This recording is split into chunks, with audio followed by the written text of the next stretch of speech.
Okay, welcome everybody to the second Redesign Challenge GHO. How do we create professional learning experiences that inspire? I am Lisa, and along with my partner in crime, Rose, we are your RDC community guides for the night. If you're watching the live broadcast, please interact with us. Tweet your questions to hashtag RDC Challenge and be part of the conversation. Again, the hashtag is RDC. It's actually RD Challenge.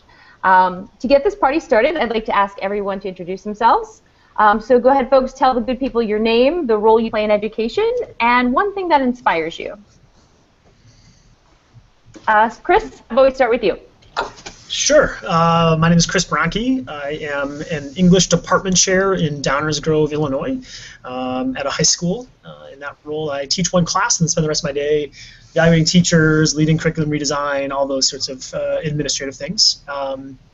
One thing that inspires me is being surrounded by people who work hard, like tirelessly hard. I just get inspired and refilled by seeing others passionately putting in hours beyond the norm. So that's my story, and I'm sticking to it. All right, Josie, how about you?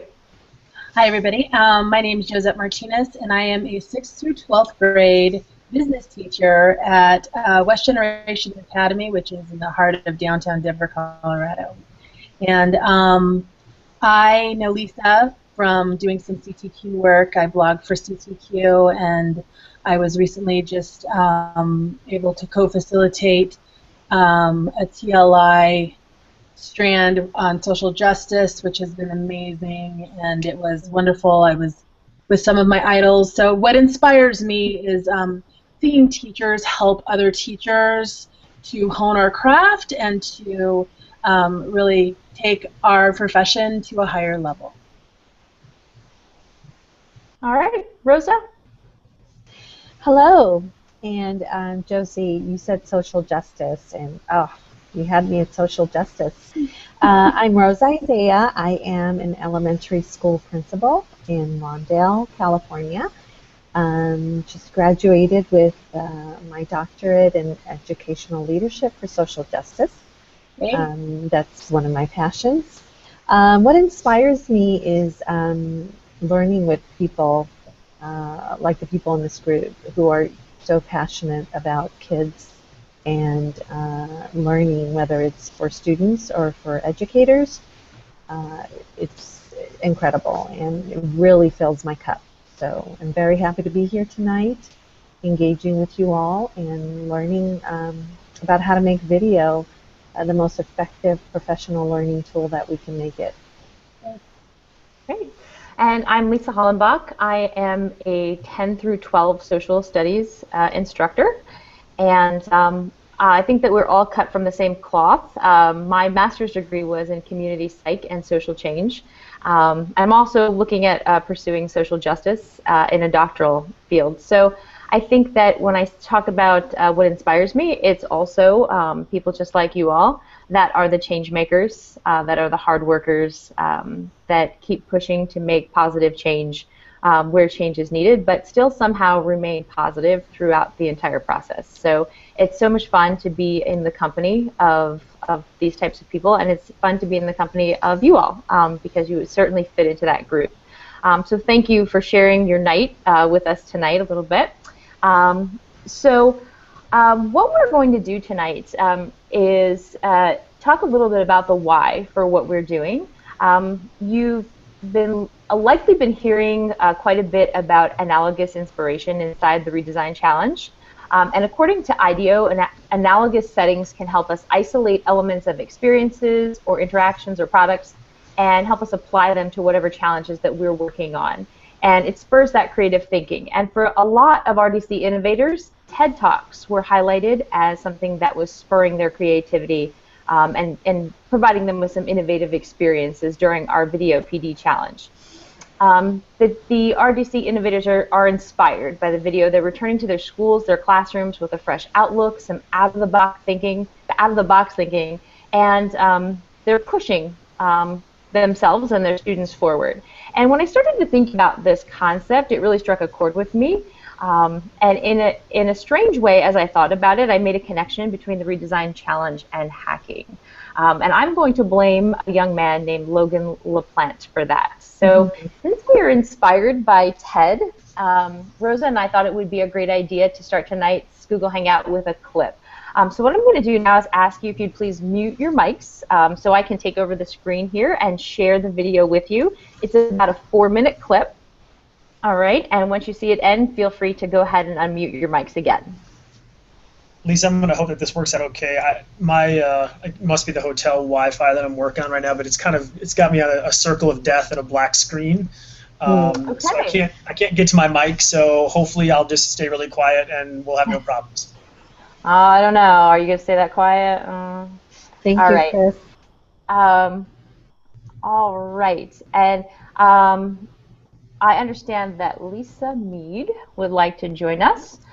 Lisa, if you will go ahead and direct message me your email, we'll get you in the group. All right. Screen share.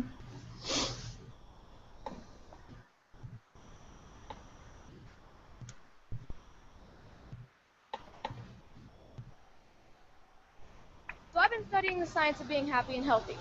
It really comes down to practicing these 8 things: exercise, diet, nutrition, time in nature, contribution, service to others, relationships, recreation, relaxation and stress management, and religious or spiritual involvement. Got that.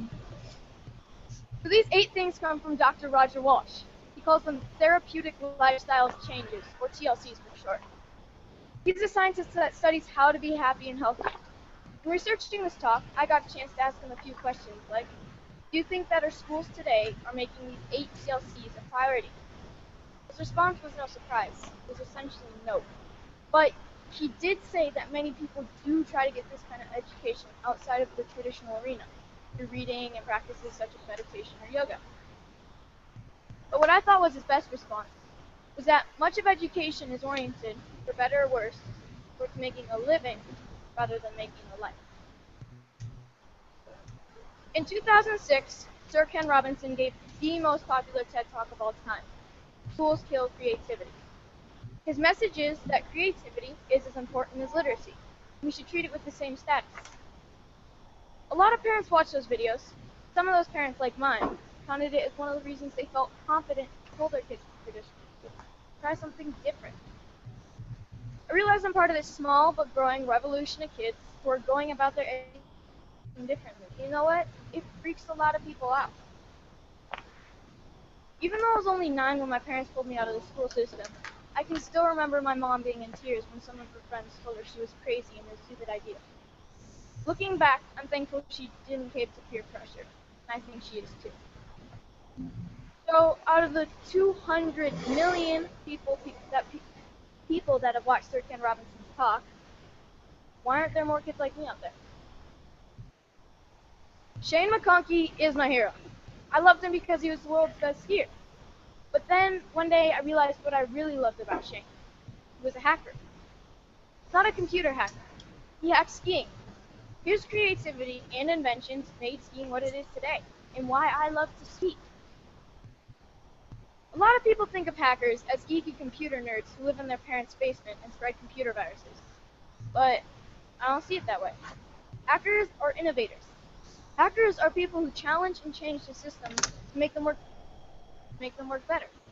It's just how they think, the mindset. I'm growing up in a world that needs more people with the hacker mindset. And not just for technology. Everything is up for being hacked. Even skiing. Even education. So whether it's Steve Jobs, Mark Zuckerberg, or Shane McConkey, having the hacker mindset can change the world. Healthy, happy, creativity, and the hacker mindset are all a large part of my education. I call it hack schooling. I don't use any one particular curriculum, and I'm not dedicated to any one particular approach. I hack my education. I take advantage of opportunities in my community and through a network of my friends and family. I take advantage of opportunities to experience what I'm learning, and I'm not afraid to look for shortcuts or hacks to get a better, faster result. It's like a remix or a mashup of learning. Flexible, opportunistic, that never loses sight of making happy, healthy creativity priority. And here's the cool part, because it's a mindset, not a system. Hack schooling can be used by anyone, even traditional schools.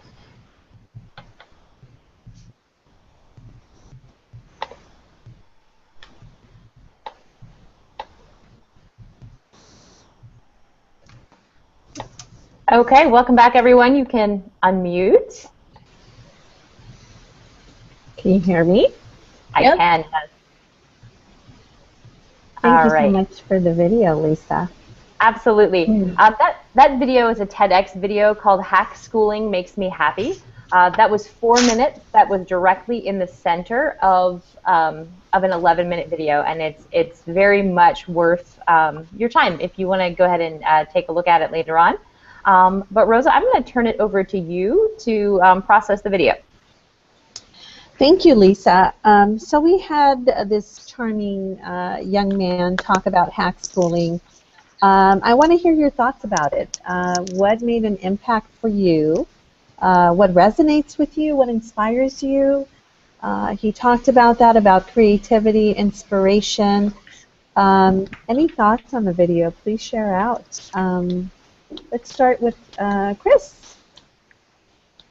Any thoughts? Can you hear me? Mr. Bronke, can you hear me? Maybe not. So let's,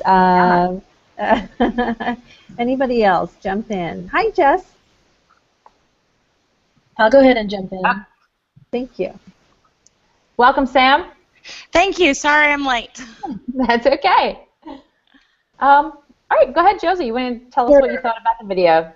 So I love the idea of hackers as innovators, and that it's not just, hacking in like the sense of anonymous, which some of my business students actually think I'm so cool that I actually am anonymous. My computer hacking skills are nowhere near that strategic or intricate. But I love taking someone else's idea and sorry about that, and really kind of turning it into a mashup of learning, as the young man had said, and that with this idea, this mindset of hacking, that we can take this idea and look for shortcuts to get to an end result faster and more efficiently. So those are some things that kind of resonated with me.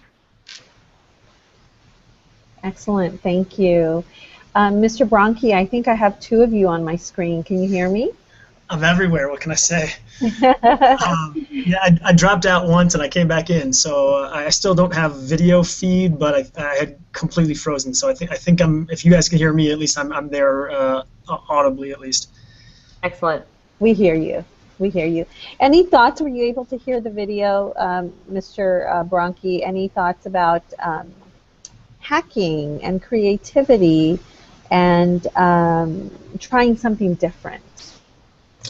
Yeah, I watched that TED Talk at some point in the past. I don't remember exactly when, and I'm glad you guys chose it to hear again, because one of the things I've been thinking a lot about lately is, generally speaking, I think that education has gone too far into reflection, in that our over-reliance on reflection has sort of stopped our ability to think forward. We're so used to thinking back that we've lost, or maybe never had, the ability to think forward and problem solve problems we don't even know exist yet. So I think this hacking mindset, that's kind of at the core of a hacker, right? Whether it's the traditional sort of what we think of as the computer hacker, or this sort of, I like this definition that the young man gave, right? The creativity and invention really comes out to those two things. And I think reflection at times can be the enemy to creativity and invention. So I like this duality that's sort of maybe starting to bubble up when we think about hacking in unison with reflection, as opposed to reflection as our sole means of thinking as educators. Thank Great you. point. Wow. Thank you. And even though we can't see you, we certainly heard that, Chris. Yes. Thank you very much. Good. Well, welcome, Corey. Our group is growing. It is, yes. Awesome. Corey, did you have a chance Hi. to see that video at all? I didn't because I was messing around trying to figure out how to do this. So All I right. apologize for that. But I'm glad to be here. Awesome. Hi, Corey. Welcome. Thanks. Hi. I'm This is- all summered out in my Yes, yes. house and all that kind of thing. But yeah, thanks for Great. thinking of me. Absolutely. Sam, were you able to see much of the video? I did not. If you want to, are we going to stay on this topic? Because I could definitely pull it up and watch it.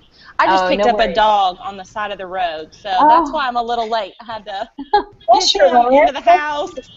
So, Well, I'm good for here. you. Awesome. So we don't need you to go back and look at it. We're just, I'll just give you like a recap. Is the young man talks about a differentiated approach to his schooling and associates with hacking. And I thought it was a really cool concept to bring back to the Redesign Challenge and the work that we're trying to do here to make change. And to lead from that, innovation kind of requires that we think differently or divergently. And oftentimes, we have a cognitive dissonance that we have to resolve that calls for us to adapt either by assimilating whatever the new perspective is that we learn into the existing schema that we have, or trying to develop the new schema to accommodate. And I'm curious as to when I mentioned hacking at the beginning of this Google Hangout, what came to mind for you? What is your mental model of the hacker? All right. Well, I'm an avid IKEA shopper, and there's a website before becoming a teacher, I was an interior designer, and I was always looking for a way to make cheap, basic things look amazing. And so there's an actual website called IKEA Hacks, where you take the base model of something and then you incorporate your own style and ideas to really make it kind of a unique piece. So hacking, of course, it's going to conjure ideas of computer insecurities and whatnot, but I'm really thinking of it as more of taking something that is already in existence and almost like found poetry, turning it into your own. Right. It's like taking something that's a system and making it better. Right. And it's a mindset, really, trying to look at something that kind of works but maybe isn't good enough. I mean, yeah. Without really embracing the idea of true innovation, because I think in my district, I think that we always talk about things wanting to be innovative, and then we take this really traditional approach to it, which is kind of, counterproductive when you're trying to really change things. So I definitely think that it involves, just a completely new way of wrapping our brains around. Absolutely. And I think a key to this one, too, is that it's an amateur doing it. It's not somebody that has any special title or any special role. It's somebody just like all of us walking into the room and saying, hey, what needs to go here? And I'll speak on behalf of students, and I don't mean to dictate so much of this conversation, but I'm at a school where we don't get new furniture, we don't get new school books, we don't get a lot of new anything, and so,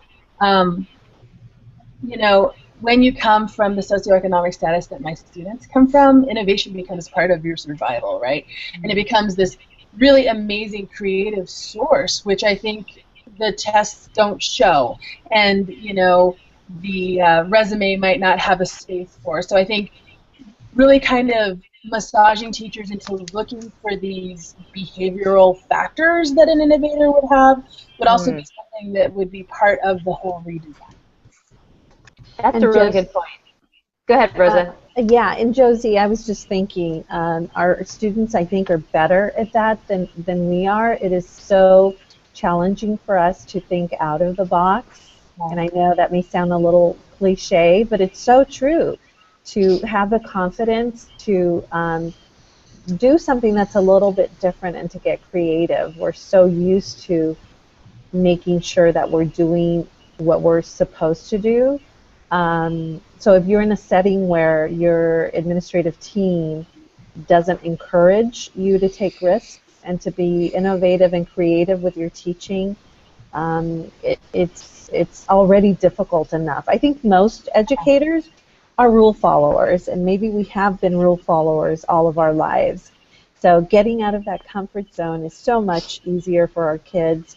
I think the question is, how do we get there? I think most of us here are probably very good at risk taking and thinking out of the box.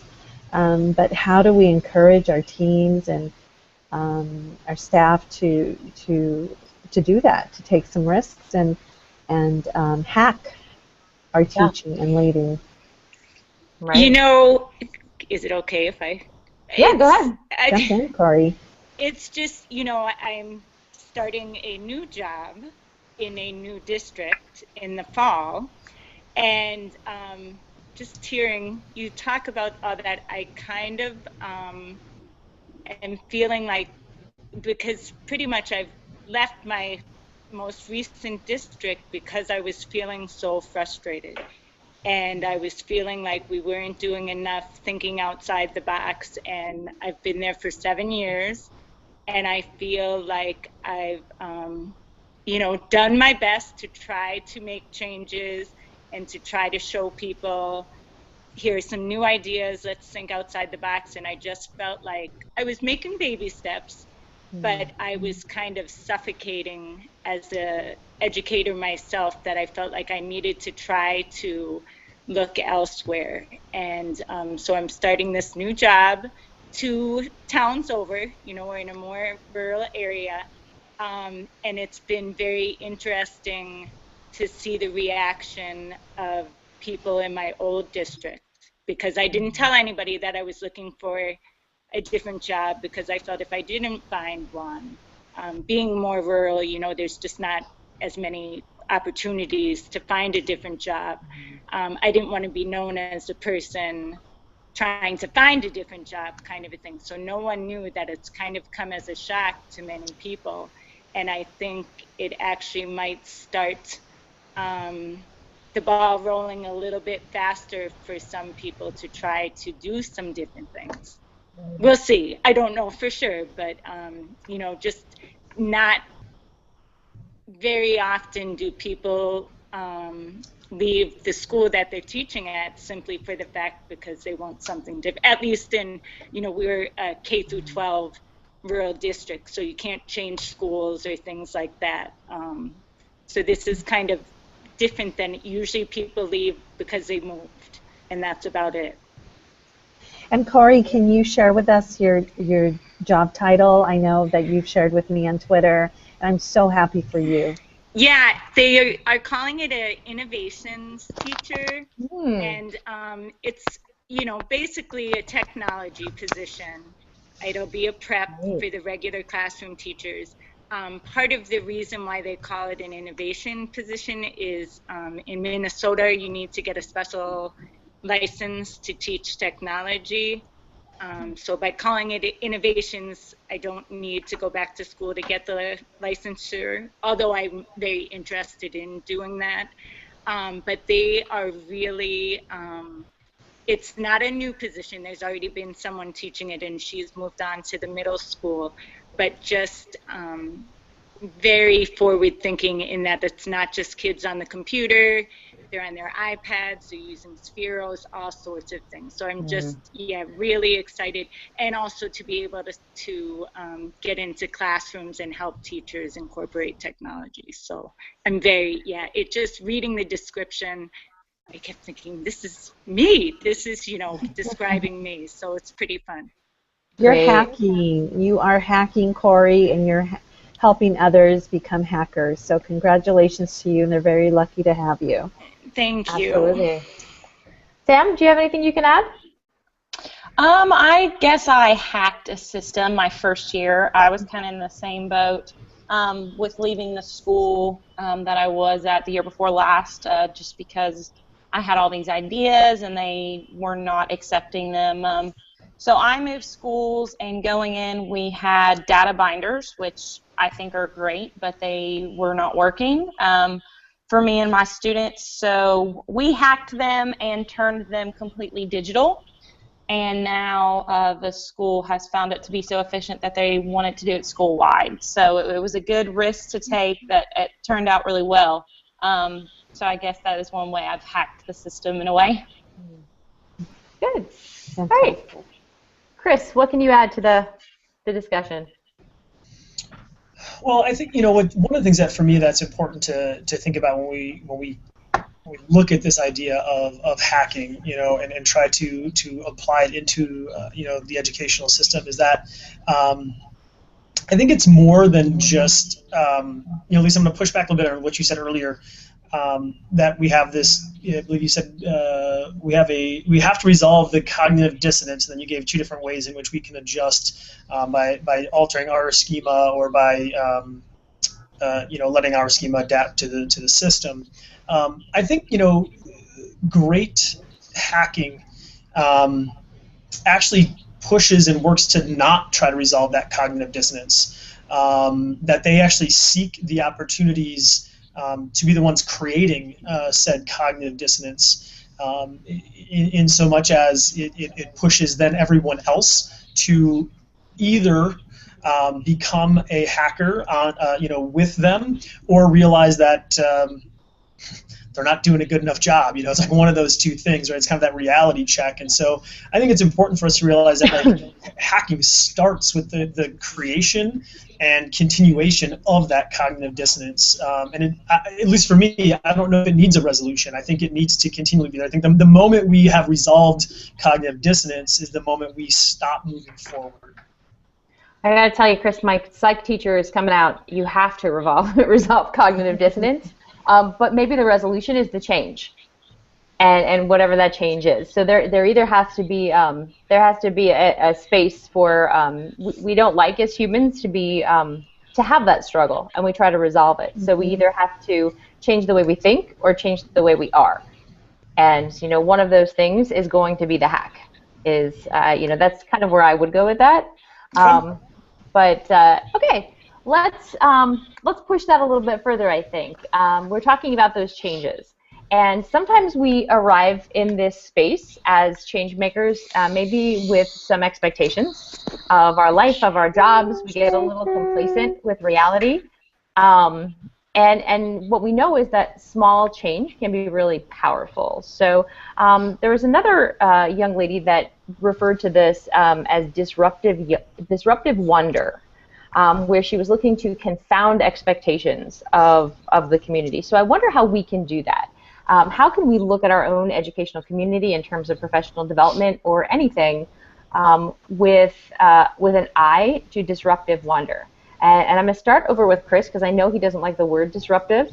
So maybe he can talk with us a little bit about that. Yeah, I think that's an interesting phrase.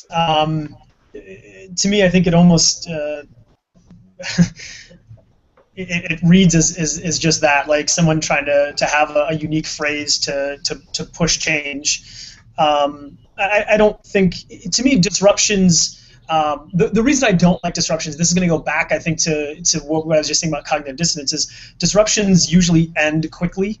And as I just said with the cognitive dissonance piece, like I don't want that to end, right? So like to me, a disruption has like a temporary sort of thing to it, right? Like I had a disruption to my satellite TV service because of the rain, but the rain stopped and now the disruption's over, right? And for me, like I want to have those be a little bit more embedded in culture. Or embedded into the culture, I should say, so that is continually being something that pushes people to be change agents, if you want to use that phrase, or I liked the young man from the TED Talk, his idea of living versus life, right? Like it's going to push us into that mode of we're not just sort of living here and there or living through or dealing with a disruption, but that disruption is life, right? And it pushes us to constantly be forward thinking because it's a survival mechanism to some extent. And Chris, Irby, who's watching, is sharing with us that cognitive dissonance is the fire that drives the bus. He says cognitive complacency is ho-hum.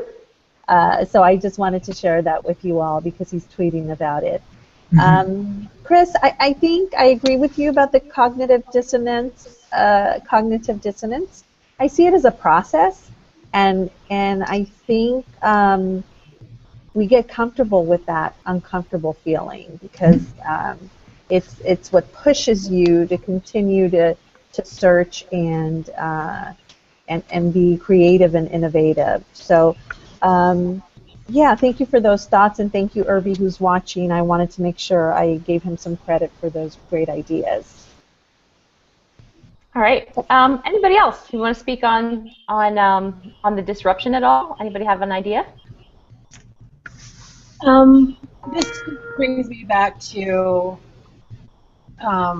teaching the way I love to teach, which is really through problem-based learning and really giving students that opportunity to, I wouldn't call it disruption either. I would definitely call it struggle, only because through problem-based learning, there are so many different opportunities for you to solve the problem or to really kind of dig deeper to find the root issue, which in a trimester or semester sometimes can't be solved. But again, bringing that whole idea of continuous improvement into the classroom, I think, is really, really important.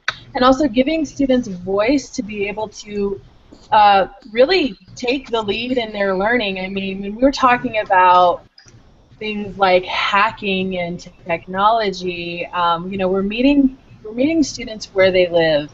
And being a middle and high school teacher, seeing 6th through 12th grade on a weekly basis, I can tell you my classroom is one of the funnest places to be in the school because I have a computer lab and I have a class set of iPads that I've written grants for. So knowing that they don't have paper to turn in and that everything's done through Google Classroom and through their technological devices, and that they can, you know, contact me through Google Chat or text or Snapchat. I mean, I'm figuring out every single opportunity for my students to really find me and be able to ask me questions. And so, kind of like what you said at the beginning of this, Lisa, you know, we are the teachers that are on stage 24/7, and, you know, it's not some pretty little packaged 8-hour day for us. This is definitely something where you're in it to win it, and your conviction is as powerful and as strong as the passion that you hope your students can have, because it is so uniquely different and so outside of the box. So, I mean, I don't necessarily, disruption, I guess, kind of rubs me the wrong way too, because I'm looking at it more from a social, societal, generational kind of thing, where you can pretty much use this for any single subject and your students are engaged because it's their world. Very well said. Thank you. Thank you. Anybody else want to weigh in on that?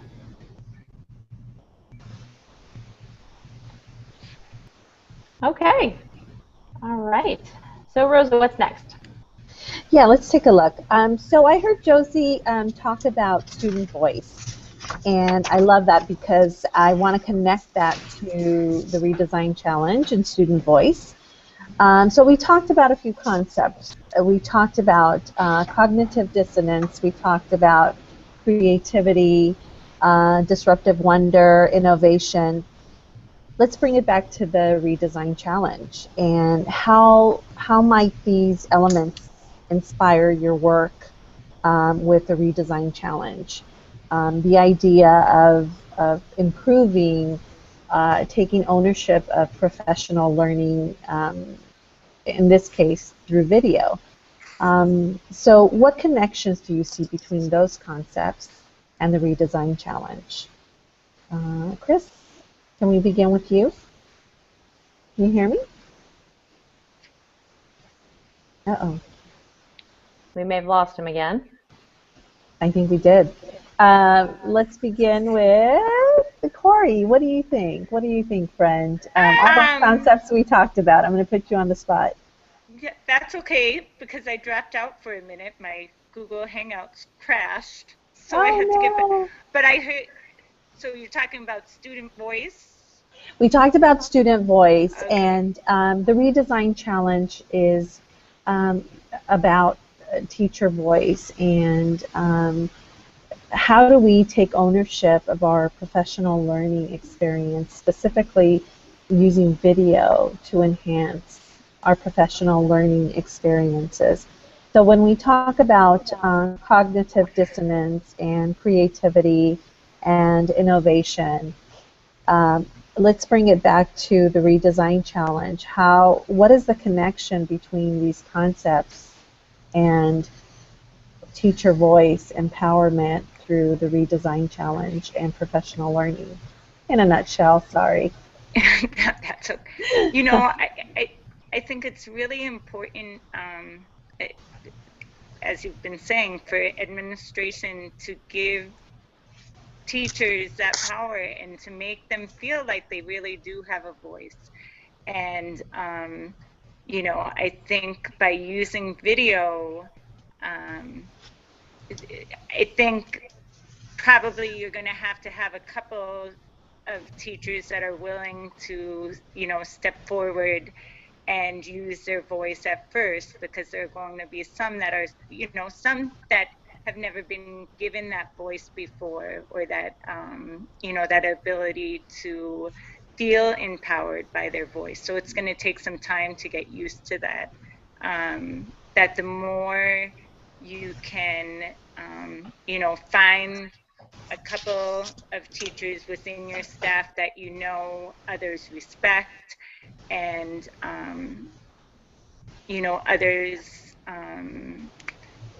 they're leaders within your building, the better that's going to be. You know, and you know, video obviously is such a powerful tool. Right now, what we're doing is just a perfect picture of that, and how, you know, and maybe that's a way to do it, is get small groups of staff to meet maybe like this and discuss a topic. And really, probably a lot of teachers just don't feel like their voice is ever heard, no matter, you know, how they try to share, where they try to share, that they just feel like decisions are already made, what they share isn't important, that maybe doing more small circles like this at first might help them feel empowered. Thank you. Thank you, Corey. Samantha, is there anything you'd like to share with us about the connection between the concepts and RDC Redesign Challenge? So I think early on in the Redesign Challenge, I had mentioned bringing student voice in with the student surveys, and in lots of other capacities. But on this past year's student voice survey that we implemented, a lot of the feedback I got were more detailed feedback on their work. And I honestly hadn't thought about that as an area of growth for myself. So to be able to get that feedback from a student, you know, ties into the Redesign Challenge, and going to look for my own professional development around that was completely student driven from what they wanted to see in their teacher. So I think student voice is very powerful in that sense. Thank you. Thank you, Samantha. I have a quick thing to add. I think some of the challenges, and is the question, how can we use our how can we improve our professional learning through video? Is that kind of the question? Yeah. So some challenges that I think that we really face as teachers is that, you know, we didn't grow up with this technology in our hands. I mean, I'm still from the age that we didn't have a cell phone when I went to school. I mean, we put in 2 dimes into a payphone when we had to call our mom and make curfew. I mean, so I think that there's a challenge just in the fact that technology has moved so quickly that teachers feel that maybe they're kind of behind the times in being able to utilize it. So the training would need to really be around, look how easy it is to tweet, or look how easy it is to Pinterest. I remember I was deathly afraid to join Pinterest because of my addictive personality, and as you can see, I have over 1,000 followers, and it's amazing, and I use it as a learning tool for my students and for colleagues. So challenge is really getting the technology, getting teachers comfortable with using the technology, and then we're so ingrained to police technology. So even when you do get the teachers prepared to use the technology, you've got these firewalls and all of these issues that you have to get around in your own district, in your own building. So it becomes this real difficult thing to be able to do right there on the fly. I know for a fact I've had to contact my main IT and just say, can you close down all of the firewalls in my classroom, because it was blocking everything that I was trying to teach my students. And so I know that if it's going to be a roadblock for my kids, it's definitely going to be a roadblock for teachers. And finally, I think another thing that really needs to be considered is using video. Depending upon where you are in your building and your relationship with your administration, I think it could be really intimidating for teachers to use video and assume that maybe this would be a form of a gotcha or a way to get rid of somebody. I mean, so I think that, there's many opportunities to look at this and discover ways to allow teachers to feel comfortable just getting used to the idea of using video in general. Thank you, Josie. Oh, Lisa? I was just going to throw it back to Chris. He jumped out on us earlier when we brought it up and talked about how do you feel like the concepts of hacking and creativity and inspiration and the things that we've talked about so far, how do they circle back to the redesign challenge? Oh, it's interesting. Well, I think that the common thread, I think, within hacking, within embracing whether it is or isn't resolved cognitive dissonance, and quite frankly, in both participating in and thinking about the redesign challenge, whether it's formally or just the use of video in innovative ways, I think it really comes down to vulnerable confidence. That's a phrase I use with my teachers a lot when we're talking about risk-taking, right? That you have to have enough confidence to do it, but you have to be vulnerable enough to be open to the feedback that comes with it. And I think that's like a common theme, within the redesign challenge, just in and of itself, like the chat, putting an idea out there and knowing that someone can go refine it or question it or, push back on it or have discussion about it, right? Like you have to have confidence enough to say like, yeah, I've got an idea that's worth sharing, and then vulnerable enough to say like, but I know it probably could use, some help. And I think that's the key to great education right now. I think that's what we want our kids to be able to do. No one wants a kid who's either not confident at all or who's so confident that they don't want to listen to feedback. And I think it's the same thing with educators right now. We have to find that sweet spot of like, yes, I know that what I'm doing is really good, and yet, yes, I know that collaboratively we can always make it better. And so I think that's the common thread for me within all of these things. As you're saying that, I'm thinking about our efforts recently to invite people back to get in and refine the ideas that are there. What advice, with that in mind, what advice would you give to the folks that have been innovators, have given their experiences and ideas, but haven't been back in to refine yet? What would you ask them today? You asking me that question specifically or to the group? Yeah, you specifically. Yeah, I mean, I think, the advice, if I were someone who had posted an innovative idea on the Redesign Challenge, I would be out there asking for people to come refine it, knowing that it's far from where it probably needs to be or hopefully will end up. I think, having worked on the Redesign Challenge for a while now, I think that's when it really starts to pop, is when the people putting out these ideas are not only willing to take feedback, but actually actively seeking it and saying, like, whether it's on Twitter or just on the site itself, like, hey, I've got an idea that I think is going to go somewhere really cool, but I would love to get that dissonance. I'd love to get that, the disruptive wonder, if you want to use that phrase, to my own thinking, because that's the only way I will push forward. Because, again, without that, we're stuck in what I talked about earlier of just being in a mentality of reflection, right? All I can do to make my idea better at that point in time is if I'm not getting dissonance and pushback from others, is reflect. And that's when we become, I think, not narrow-minded, but sort of short-sighted in seeing the big picture of where our creative, collaborative efforts can go. Great. Chris, I have a follow-up question. Chris, you talked about vulnerable confidence. I love the concept. I agree with you. How do you, as an educator or an educational leader, build that confidence or find the confidence to hack and to think out of the box and take those risks? What do Are you you think? asking me how I do that for myself, or how do I help do that with the teachers that I lead? I think both. We'd love to hear both. Well, I think with the teachers I lead, I think for me it's a duality of this comes from John Maxwell's leadership ideas, his principles. I think his most important principle is that every time you're around someone you lead, you should make them feel like the most important person in the world. And I'm paraphrasing that to some extent, but I'm not shy when I give out compliments, when I praise people's work. Luckily, I work in a building with the teachers in the department that I get to lead are all fantastic, and so it's genuine as well. I don't have to fake that. But I think it's really important. We work in a field that doesn't get enough praise, locally through nationally.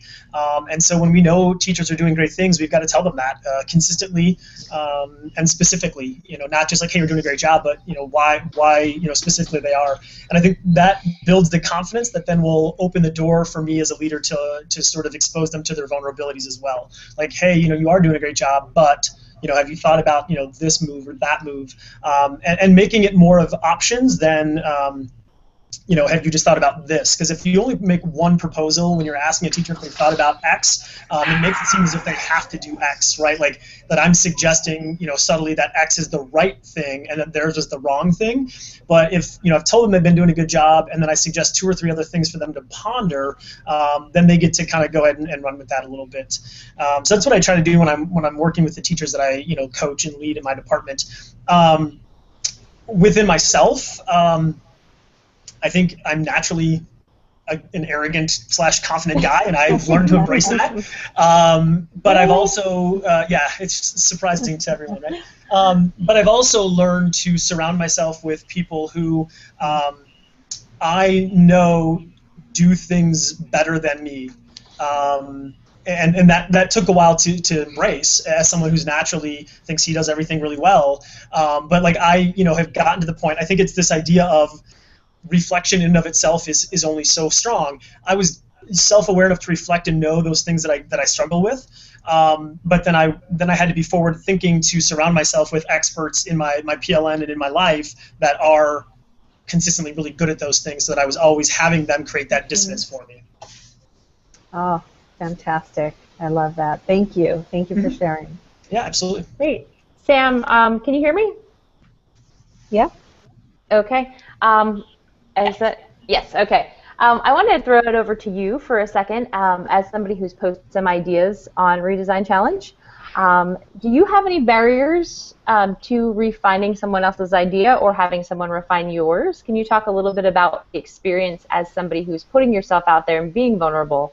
What do we need to know about the user on the other end? I think it isn't. I think everybody that is participating is probably in the mindset that they definitely want constructive feedback, and they're putting out the ideas out there, knowing that, because I think in this new teacher leadership movement, we're all being very evaluative, and it's formative in that way. So I think those putting their ideas out there are aware of that, but at the same time, it definitely is a, what are people going to think about this? Especially, I think, for me, if I throw an idea up there and I see feedback, at least people responded to it. I think it's almost worse to go the other way if you put an idea up there and then nothing happens to it, because I feel like, you had the confidence to put something that you thought was really great out there and not getting any feedback, I think would be worse than getting lots of feedback. Great, good to know. Good to know. So, it's definitely a vulnerable place, like Chris said earlier. Confidence and vulnerability when you put yourself out there. So, I'm going to encourage you, Sam, to jump back in and I need to, for sure. find an idea that you can refine and add to, and be a part of that refinement process, and give what you've got, because we know you've got a lot to bring to the table. I'm going to take this back full circle to the TED videos when we talked about those inspirational videos, and how might we take what we learn from a resource like a TED video or other videos that are like TED videos that are somewhat inspirational, how might we take that and bring that back into our professional experience and use it to help us grow in our practice? All right, I'll throw it out there. Anybody can bite.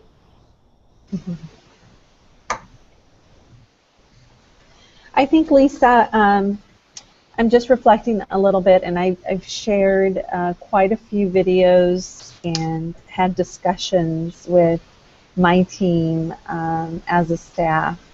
And I think that's encouraged them to do the same. So there's a lot more sharing and discussion and using those types of resources. I'm not sure if it would have happened that way had I not initiated that first share. So I think that kind of set the tone a little bit so that others were willing to bring those types of videos and resources to the table. So I think for me, as the school administrator, I wanted them to know that it was okay to learn in that way, and that I am perfectly comfortable and encourage everyone to do that. So it's been a great resource for us. Mm-hmm. You know, I know personally that I spend way too much time watching TED videos. I really do appreciate them very much, and you know, I do find that I get a lot out of videos that are seemingly have nothing to do with what I do, that I can bring back and make an attachment to something in the classroom. So when people on the challenge started to talk about this idea, it really resonated with me because it's something that I experience a lot. You know, does anybody else have that experience as well with videos like TED? And if there are videos like TED that maybe I haven't seen, what are they? There was a video posted on the Redesign Challenge once this new wave hit, and a teacher posted it was some sort of, it wasn't Toyota, but some type of car manufacturing company, and talking about what their goals were in producing cars and how they met obstacles. And even though that didn't have anything to do with education, it really resonated with the same, you know, they're going through struggles just as we're going through struggles. So even though it wasn't related, I still found a lot of value in it, and it was nice to see that people in other professions were still having challenges to face, and the fact that they were overcoming them, it was just a way to relate. Great, thanks. Anybody else have an experience they can share around inspirational videos and how it helped you to grow your practice? You know, one thing I think is just how the videos are such a great way to get discussion started, that, you know, without being able to watch one of those TED videos, you wouldn't be able to get as good of a discussion going, you know, because they are so inspiring, or they make you think or wonder or look at things differently than you have before, that they're just such a good way to get people talking about things and looking out, like we said before, looking outside the box, and really, I think it's a good, I don't know if icebreaker is the right word, but it's a great way to get people talking about a certain topic. Great. I love that you use the word wonder. I think that's a really good word to use to talk about the kind of wandering that we're doing in this particular challenge. So great. All right. Anybody else? Yeah. So I love TED Talk out there. In fact, I think they're great, and I think they're inspirational. What definitely fits my personality, though, is really finding clips that really kind of resonate with my students. So I'm often on the search for something humorous, and I teach several different kinds of business classes, everything from keyboarding all the way to accounting, and I have marketing in there. So I mean, I'm lucky in the sense that I have a wide range of content to cover, and I can pretty much find a clip for everything that I need. And I'm in love with some of the Office clips and, you know, Michael Scott and his stupidity and exactly what not to do. My kids became very accustomed to kind of making that part of our daily, you know, don't do what Michael does kind of thing. So I think humor can also be a great connector and one of those things that, you know, is going to make it worth coming to class and seeing what does she have for us next. I'll tell you that The Office and also The Big Bang Theory are excellent fodder for psychology, too. Absolutely. I can imagine. It works so well. Yeah. Okay. Any last thoughts about hacking, our video hacking, our redesign challenge? This was a really rich conversation. Wouldn't you agree, Lisa? I would. And I'm wondering from each of you, is there anything that you currently plan to hack? Yeah, for sure. Is The it a summer? secret? Some summer vacation hacking? Well, just check out my Pinterest board. You'll see all of my hacking inspiration. Awesome. Awesome. All right, Sam, anything on the agenda for you? Something that's on your mind right now that that you're planning on hacking over the next few weeks? Was that to Sam? Yeah. Oh. So are we saying hacking is like just being innovative and creating change? Is that what we're kind of linking it to? Okay. Well, I've created a virtual PLC. Started at my school, expanded it to my district. Started that with like the last week or two of school. Didn't get a lot of buy-in with it because of the bad timing, but I wanted to get it started. So I'm going to shoot out another wave of emails, hoping to pull people in and get some good, rich conversations happening within our district, and then working, you know, towards it through next year too. So that's kind of one of my projects going on. Great, great. I see you're sporting your Edvolution t-shirt today. That looks great. I am, yeah. Chris, anything on the horizon? No, I'm going to stop working for the next few months. That's not going to happen.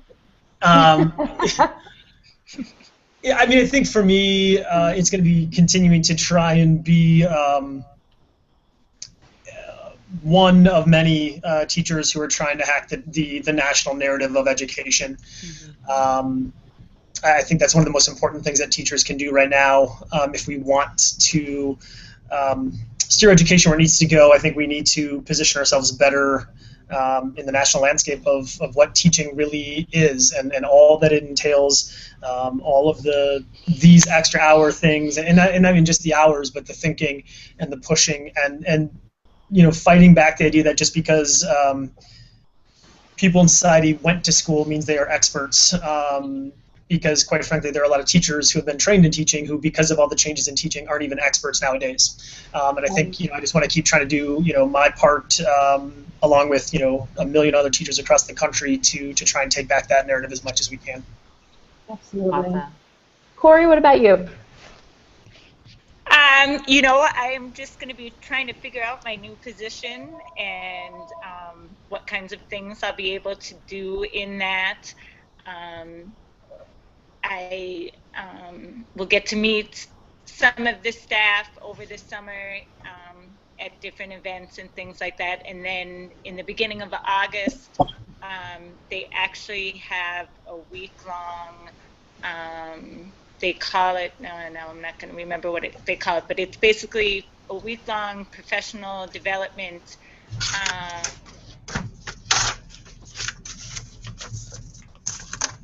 Oh, I think we may have lost her. I think we did. Okay. All right. Well, maybe she'll pop back in. Yeah, and Lisa, you've been a great facilitator, and I would love to hear what you're working on. What are you planning to hack? I am hacking so many things. I would like to hack my class, first of all, and do a little bit more design thinking work in my class and a little bit more flip learning. And I'm also, much like Chris, hacking away at that national narrative and trying to become a better leader and a better writer in order to participate in that. So, you know, I have a lot of plans for myself over the summer to improve in all of those areas so that I can help lead the charge and, you know, push others along on the journey too. So I'm excited. I'm officially on summer break now, and I'm ready to begin. So, yeah. Wonderful. And how about you, Rosa? Any hacks? Well, I am hacking away at the school year. I'm still at work through the 30th of this month, but I like all of you, working on the national narrative of education and what it is and could be. I feel a great sense of responsibility to my teachers and my school community, and doing everything I can to encourage them to be creative innovators. So I'm just kind of processing and thinking about next year, and how I can continue to establish that kind of school culture where we always think out of the box. That's just the norm for us. Right. All right, great. Well, thank you so much, everyone, for joining us tonight. I know that it's a busy time for all of us, and if we're not still working, we're looking forward to getting on with our vacations. So thank you for joining us tonight. I just want to say, would you say, Josette? Thanks for the invitation. Oh, absolutely. Thank And I would love to have you all involved in a little bit more in the Redesign Challenge. It's redesignchallenge.com. Get in there, and I'm saying we need you in there with your ideas. We need you in there with your hacks. We need you to get into those ideas and refine them. Time is ticking away. We're running out of time, so we have until June 22nd to get your brilliant ideas in there and be a part of the solution. So I really want you to get in there. Again, thank you for being here, and I hope to see you in the challenge. Thank you. Right. Thank you. Have a great night, everybody. Thank you, too. Have a good night. Thank you, Lisa. Bye. Ciao. Bye.